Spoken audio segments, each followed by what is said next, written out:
आज बच्चों हम लोग देखेंगे पश्चिम भारत में समाज सुधार आंदोलन, समाज सुधार आंदोलन। इसके पहले आपने देखा था कि हम लोगों ने पढ़ा था पूर्वी भारत में समाज और धर्म सुधार आंदोलन। तो आपको याद रखना होगा कि भारत में जो पुनर्जागरण हुआ था वो पूर्वी भारत अर्थात बंगाल से शुरू हुआ था। और क्यों हुआ था पूर्वी भारत से ही, तो हमने आपको वहाँ पर बताया हुआ था कि देखिए, क्योंकि जो वेस्टर्न एजुकेशन है, पाश्चात्य शिक्षा है, वो सबसे पहले पूर्व में ही या बंगाल में ही शुरू हुई थी। ठीक है, इसलिए यह पूर्व में ही शुरू हुआ था। अब अगर पश्चिम भारत में बात करें तो हम को याद रखना होगा कि पश्चिम भारत में जो पुनर्जागरण आंदोलन है या समाज सुधार आंदोलन है, क्लियर, तो उसके अग्रदूत किसे माना जाता है? गोविंद राणा डे को माना जाता है। गोविंद राणा डे को माना जाता है। गोविंद राणा डे को मराठी सुकरात भी कहा जाता है। मराठी सुकरात भी कहा जाता है। अब याद रखिएगा कि गोविंद राणा डे की कुछ संस्थाएं आपको याद रखना है। तो जो संस्थाएं हैं बच्चों, वो कौन कौन सी संस्थाएं हैं? तो आप कहोगे कि एक है विडो री मैरिज एसोसिएशन, एक संस्था तो इनकी ये है। और जो दूसरी संस्था है वो है सार्वजनिक समाज, सार्वजनिक समाज है। और तीसरा जो है संस्था है वो है Deccan educational society, Deccan educational society. और जो इनकी अंतिम संस्था है वो है नेशनल कॉन्फ्रेंस, नेशनल कॉन्फ्रेंस। हमें इनके बारे में, गोविंद राणा डे के बारे में एक चीज़ और जान लेना है कि इनके कुछ लिटरेचर्स हैं, साहित्य हैं। तो उनमें जो साहित्य है, साहित्य वो कौन कौन से हैं? तो दो साहित्य याद रखिएगा, नास्तिक धर्म में आस्था,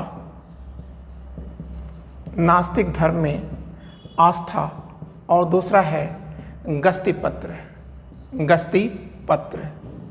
तो जो गस्ती पत्र है इसको इन्होंने तिलक के साथ लिखा था या संचालित किया था।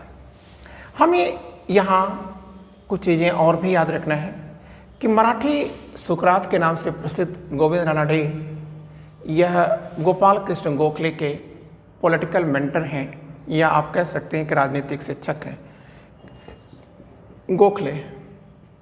और गोखले किसके गुरु हैं? गांधी जी के गुरु हैं। Clear? Political mentor of Gandhi कौन है? गोपाल कृष्ण गोखले हैं। और गोपाल कृष्ण गोखले के मेंटर कौन है पॉलिटिकल? तो आप कहेंगे सर वो गोविंद राणा डे हैं। अब हम दूसरा पॉइंट याद रखेंगे और वो है महाराष्ट्र की या पश्चिम भारत की समाज सुधार की एक संस्था है परमहंस मंडली। तो आइए हम लोग देख लेते हैं परमहंस मंडली क्या है। तो हम लोग देखते हैं परमहंस मंडली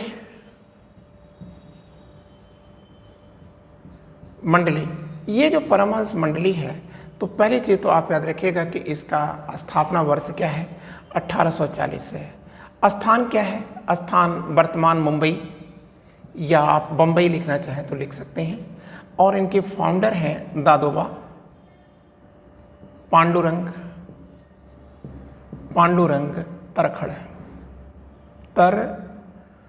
तरखड़। अब यहाँ पर है कि परमहंस मंडली का उद्देश्य क्या है। तो उद्देश्य जानने से पहले आप एक चीज़ याद रखिएगा कि इनका अखबार पूछ सकता है। तो परमहंस मंडली का जो समाचार पत्र है वो है ध्यान प्रकाश परमहंस मंडली का समाचार पत्र है। अब इसका उद्देश्य क्या है? परमहंस मंडली का उद्देश्य क्या है? तो आप कहोगे कि सर, एक व्यक्ति में नैतिक मूल्यों का विकास करना, व्यक्ति में, ठीक है, नैतिक मूल्यों का विकास करना। दूसरा इनका उद्देश्य क्या है? आप कहोगे सर एकेश्वरवाद, एकेश्वरवाद में विश्वास बढ़ाना, फिर जाति पात का विरोध करना, इसका विरोध करना चाहते हैं। फिर एक और इनका उद्देश्य है बच्चों, और वो है स्त्री शिक्षा को प्रोत्साहन देना, बढ़ाना और विधवा पुनर्विवाह को प्रोत्साहित करना। इसी संस्था परमहंस मंडली के एक छात्र हैं या सदस्य हैं गोपाल हरि देशमुख। क्लियर? तो हम लोग देखते हैं कि परमहंस मंडली के एक सिपाही हैं, और वो कौन है, सदस्य हैं, उनका क्या नाम है? तो हम कहेंगे सर उनका नाम है गोपाल हरि देशमुख। गोपाल हरि देशमुख। तो बच्चों जो गोपाल हरि देशमुख है, इन्हें हम और क्या कहते हैं? तो आप कहोगे कि सर इन्हीं को हम लोकहितवादी के नाम से भी जानते हैं, लोकहितवादी के नाम से जानते हैं। और किस नाम से जानते हैं? आप कहोगे कि सर राव बहादुर के नाम से जानते हैं। और किस नाम से जानते हैं? शांति के मसीहा के नाम से जानते हैं, शांति का मसीहा। ठीक है। और हमें याद रखना है कि इनका साहित्य क्या है गोपाल हरि देशमुख का? तो आप याद रखिएगा गोपाल हरि देशमुख का जो साहित्य है वो है प्रभाकर। और प्रभाकर क्या है? तो आप कहोगे कि सर ये साप्ताहिक पत्र है, और उनके 100 पत्रों का जो संकलन है उसे सतपत्री के नाम से जाना जाता है। ये साप्ताहिक इनकी पत्रिका है, और ये सतपत्री उनके 100 पत्रों का संकलन है। एक दूसरी संस्था पश्चिम भारत में बनती है, और वो है मानव धर्म सभा। ये मानव धर्म सभा कब बनती है? 1844 में बनती है। कौन बनाता है इसे और कहाँ बनाता है? तो आप कहेंगे सर ये सूरत में बनती है, और इनके जो संस्थापक हैं वो हैं दुर्गाराम मंचाराम मेहता। क्लियर? और इनका उद्देश्य क्या है? आप कहेंगे समाज में जो प्रचलित कुरीतियाँ हैं उन कुरीतियों पर प्रहार करना, कुरीतियों पर प्रहार करना इनका उद्देश्य है। अब हमारे सामने एक और आती है, एक संस्था आएगी 31 मार्च 1867 को, और वो है प्रार्थना समाज। तो आइए हम लोग देख लेते हैं क्या है प्रार्थना समाज। तो प्रार्थना समाज के बारे में हम लोग जानते हैं।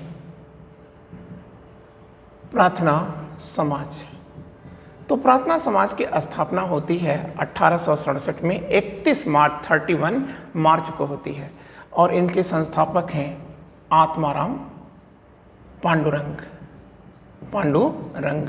इस संस्था की स्थापना की प्रेरणा किसने दिया था? तो आप कहेंगे सर केशव चंद्र सेन ने दिया था, केशव चंद्र सेन ने दिया था। ठीक है बच्चों।